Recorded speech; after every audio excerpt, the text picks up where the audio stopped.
For many of us, retro gaming is a hobby in which we pour equal parts love, money, and time. But what if you just want to take a quick trip down memory lane and enjoy a few rounds of a game you might have grown up with? Nintendo has an idea. Greetings and welcome to a different kind of DF Retro, a hardware-focused episode, one where I take a look at the hardware itself, its features, the quality of its output, and more. And if this goes well, we'll be looking at other systems as well. But first, today we're going to be looking at the still hard-to-find Nintendo Classic Mini, while stacking it up against NES alternatives, including the Analogue Nt, which uses original Nintendo chips, an original NES console, and of course the Virtual Console.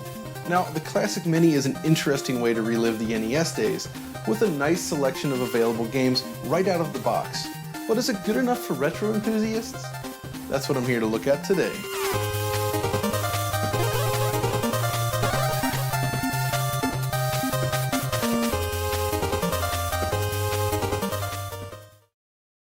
Now you're playing with power. It's fair to say that the Nintendo Entertainment System is one of the most popular consoles of all time. It was the machine that helped rebuild the gaming industry in the US after its crash in the early 80s, and its unique look and sound continues to induce nostalgia in those that were there. There's a good reason why a number of indie games have adopted the 8-bit look after all. With the Nintendo Classic Mini, the Japanese giant is clearly gunning for that nostalgia, and it's fair to say that they've hit the mark. Since its reveal then, the NES Mini has eluded all but the most diligent shoppers due to its high demand and lack of availability, and since its reveal, the most appealing aspect of the NES Mini surely must be its size. This tiny little box successfully replicates the look of an original NES, complete with working power and reset buttons. Of course, the lid doesn't open and the controller ports have been replaced with the same connector found on the Wiimote, but it works pretty well overall. Now, the Mini ships with a controller that perfectly matches the look and feel of the original NES pads, with the one downside being its very short cord. But thanks to the shared connector, you can actually use other controllers such as the Wii Classic controller, though it too has a very short cord. Now, turn it around and you have HDMI for video out and a USB port for power, among other things. Inside, we have an all-winner R16 system on a chip with a 4-core Cortex A7 CPU and Mali 400 MP2 GPU. The board also includes 256 megabytes of DDR3 memory and 512 megabytes of flash memory for storage. It's all tied together with a Linux-based operating environment designed to allow fast, easy access to its games.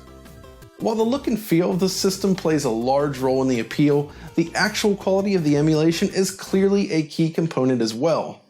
Developed by Nintendo's European Research and Development arm, known for developing the super stable 3D system included in the new 3DS, among many other things, the NES Mini aims to deliver an appropriately accurate NES experience. When you fire up the NES Mini then, you're greeted by a lovely 60 frames per second menu system that offers a sharp presentation featuring the 30 games. For those willing to take things even further though, it's possible to use homebrew software to essentially crack open the system, enabling users to load additional games onto the Mini. But we won't show it here, but it is fascinating to see the community find ways to enhance the experience. What's interesting here is that Nintendo has actually provided the source code to its custom Linux kernel in compliance with its open source software license. Of course, all of the NES specific bits have been removed as you would expect, but it's an interesting situation here nonetheless. So once you actually jump into any of the games, the first impression isn't too bad, but it quickly becomes evident that there are issues throughout. I'm going to look at a few of them here, but you have to keep in mind that this product was designed to be a cheap nostalgia kick, so encountering such issues really isn't a huge surprise. One of the first things that jumped out at me then is the sound emulation. This impacts everything from the sound of the music,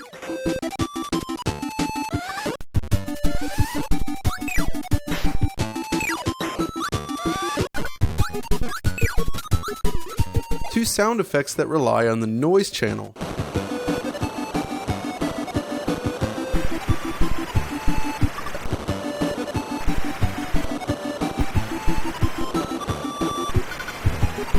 Or perhaps this one.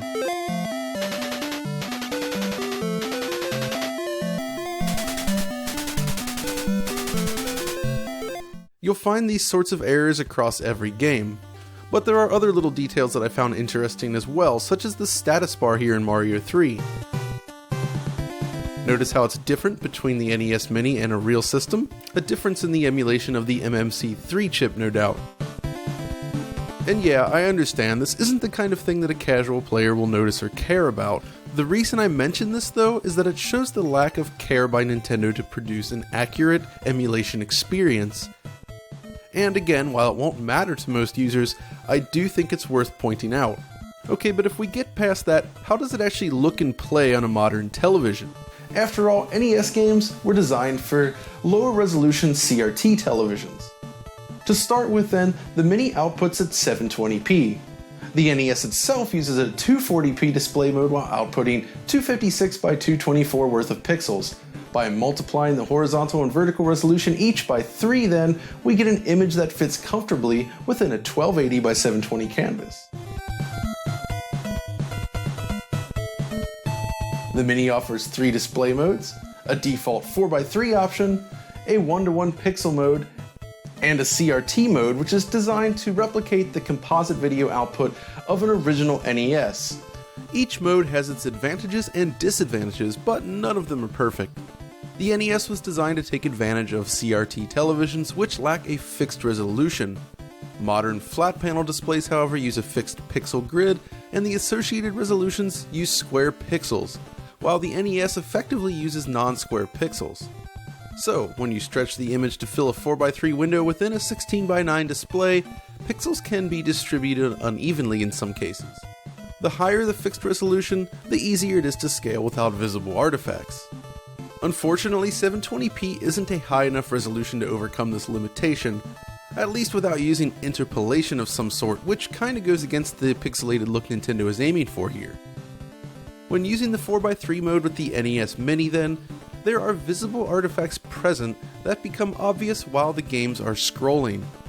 Look closely as I scroll back and forth here, and you can see visible distortion present across the background image as a result of this issue. The background appears to warble somewhat on the NES Mini in comparison to the Analogue Nt's 1080p output and integer scaling mode. Now, the 1:1 pixel mode eliminates this issue by drawing square pixels. This results in an image narrower than 4x3, giving sprite work a taller appearance than normal. Circles become ovals instead in this mode. This is likely what many users are used to from years of emulation.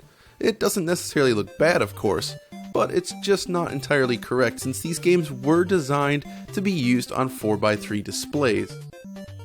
The CRT mode, however, attempts to draw games in 4x3 mode like the other 4x3 mode, but thanks to the scan lines, interpolation, and various other filters used to give the illusion of composite video, the scrolling artifacts in the 4x3 standard mode are not evident here. Unfortunately, while this mode is neat and does a reasonable job of capturing the look of composite video, I would have preferred a fourth option which attempts to mimic an RGB monitor instead. You see, all 3 choices are kind of a compromise here. You have a narrow image, a distorted image, or an image filled with video artifacts. Really not that great. Now, if you're lucky enough, some TVs do allow a workaround to this issue. The OLED TV I'm using, for instance, allows for custom picture sizing. Due to the higher pixel count, you can manipulate the vertical and horizontal size of the image without introducing visible distortion, so it's possible to play using the 1:1 pixel mode while relying on the TV to stretch the image to a 4x3 window. Definitely the best way to play if you have the option. So, how does it compare to alternatives such as the Analogue Nt or a real NES? The Analogue Nt is a custom-designed Nintendo Entertainment System created using original chips placed in a new motherboard configuration. This model features the HDMI output option, which is based on the high-def NES mod created by Kevtris. A standalone version of this board can be installed into an original NES if you choose, but everything is integrated into the NT here. The Analogue Nt itself was sold in 2 batches from Analogue's online store. This is the same company responsible for the hardwood Neo Geo systems from a few years back, if you remember. The NT was priced at $499 US, so this was clearly a premium product designed for NES enthusiasts looking for the highest quality video output. But you have to keep in mind that standard NES consoles do not support RGB output at all without modification, and modding an original system with these capabilities will still ultimately cost you hundreds of dollars anyway. High-Def NES allows for video output up to 1080p with a variety of scaling options, scan lines, and other neat features. It's actually a very smartly designed system here. Using the default hotkey, which is the select button plus down, a nice overlay menu appears. From here you can make adjustments to various settings. Being able to dial in a preferred look really makes a world of difference here. You can go for the crisp emulator-like approach, or you can make changes to produce something a little different. This brings us to one strength of the NES Mini, its color palette. Getting the exact palette of an NES game is not an exact science due to the way in which those games were developed, and of course the functionality of TVs of those times. The NES Mini has a very nice looking palette that actually feels quite natural. You can see it here in the brown color used for the tree trunks in the background here, compared to the slightly more garish brown color used here when we switch over to the other system. Now on the NT you have 4 options and they do work pretty well, but the Mini palette would be a very nice addition indeed. One great feature of the NT that is not available on the Mini is the option to crop the picture. Take Mario 3 here. The garbage drawn along the edges of the screen can be distracting, but this was due to a limitation of the NES and its single off-screen buffer. It was the only way to get smooth scrolling in all directions. Now the system here includes an option to eliminate those artifacts by cropping the sides. This results in a completely clean image devoid of those issues when played on a modern television. This is definitely one of my favorite features of the system since it really does help clean up a lot of games, since many other titles also suffer from similar issues. You can even adjust the left and right values of the audio channels if you want to make a pseudo stereo effect too. It's all pretty cool. The big difference for me versus the NES Mini then is clearly the quality of its video output and the accuracy of how it plays games. Being able to opt for 1080p output makes a big difference here, as this means a larger overall pixel count and ensures less distortion when scaling the horizontal axis. Of course, since it's fully customizable, you can do an exact 5x scale on the horizontal and a 4x scale vertically, resulting in a very clean scale indeed. As this device uses real NES chips and requires actual cartridges though, you can achieve much higher quality video output without any emulation errors. It is, for all intents and purposes, as accurate an NES experience as you can get, and with support for both Famicom and NES carts from any region, it's also highly compatible. The only downside is that flash carts are not fully compatible.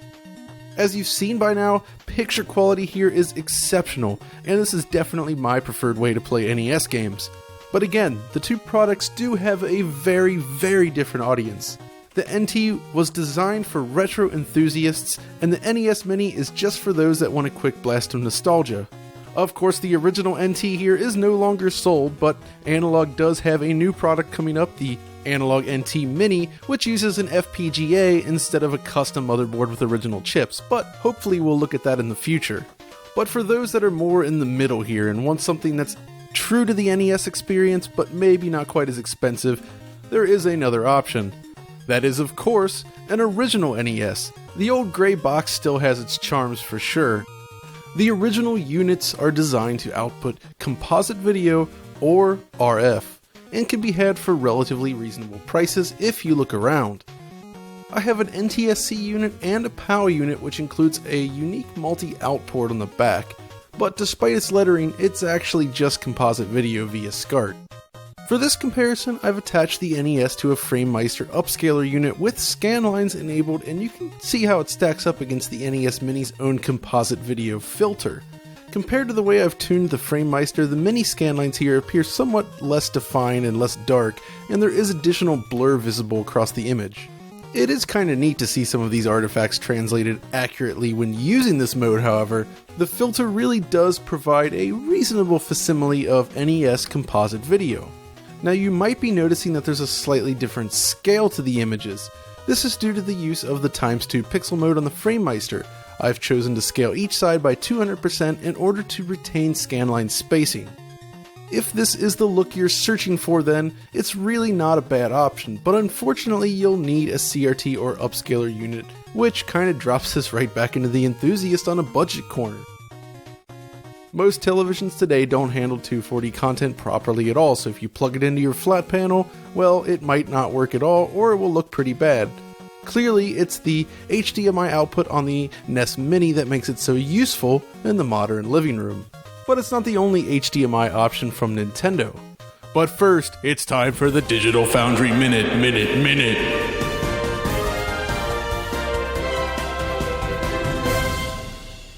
Today's fun fact: did you know?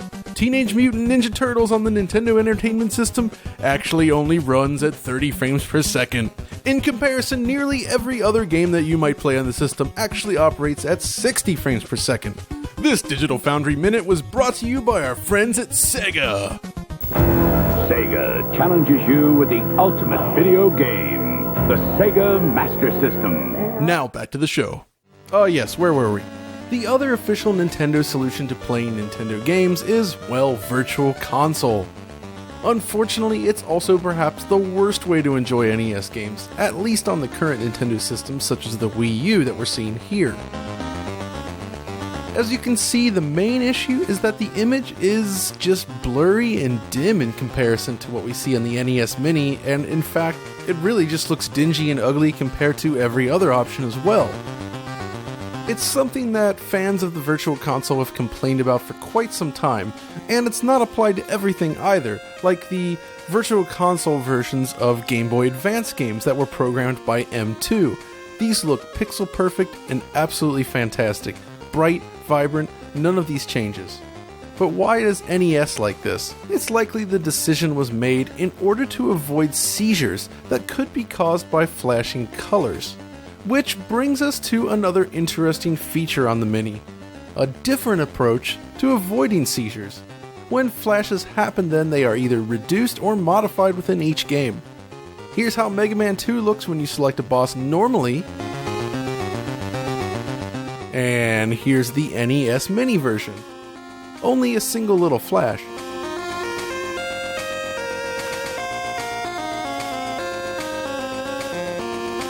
Thus far, we've mostly focused on the hardware itself, but what about the game selection? The NES Mini includes 30 games, and most of them are quite good. You have classics such as all 3 Super Mario Bros. Games here, the incredible Kirby's Adventure, Mega Man 2, the original Metroid, and a whole lot more. Returning to many of these games still feels great, and the simplicity of the controls make it fun for anyone to pick up and play even today. Of course, while the cross-section of games is pretty good overall, there are definitely some missing gems and strange decisions. I mean, did we really need both Donkey Kong and Donkey Kong Jr., for instance? Or how about Castlevania? The original is a fantastic addition to the NES Mini, of course, but its sequel, Simon's Quest, hasn't aged especially well. Castlevania 3 would have been a more interesting choice here, I believe. It's also surprising that the original Contra is missing, since so many NES fans remember it most fondly, though of course Super C is still pretty great. Mega Man 2 is another good one, but Capcom has such a rich history on the NES, and it isn't well represented here.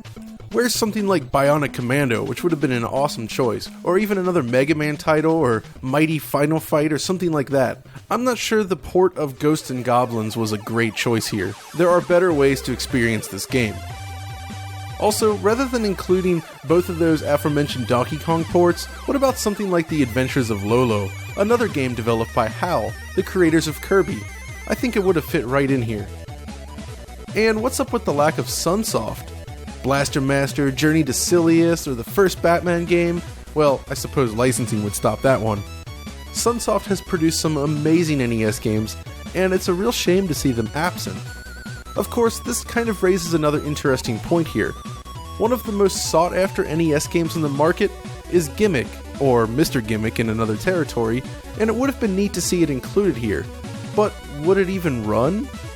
According to the developer responsible for cracking open the NES Mini and allowing additional games to be installed, the Mini does not support all mappers. But what is a mapper anyway? Well, think of it like this. NES games included a wide range of additional special chips in many of its titles. These chips were created to extend the capabilities of the original machine, enabling developers to make use of features that would otherwise be impossible. This is how something like Super Mario Bros. 3 was even made possible to begin with, to name one example. But in the emulation era, developers need to account for each of these, and since the NES Mini is a closed platform with a defined set of games, it really should come as no surprise that some mappers are not supported. If you crack your NES Mini and wanted to play something like Gimmick or Batman Return of the Joker from Sunsoft, you won't be able to do so due to lack of support for Sunsoft's FME7 mapper chip. Same can be said of the Japanese version of Castlevania 3, known as Akumajou Densetsu, which uses the VRC6 mapper from Konami. Ultimately, the NES Classic Mini is a neat little device to have on hand. It's incredibly convenient and includes a lot of cool games. I don't feel it's the best way to play NES games necessarily, but if you can get one for $60, it's not a bad deal either. And that brings us to the end of another episode. Let me know what you thought of this one, and what other hardware or consoles you'd like to see in the future. Anyways, if you enjoyed this episode, be sure to like, subscribe, and follow us on Twitter. And until next time, stay retro.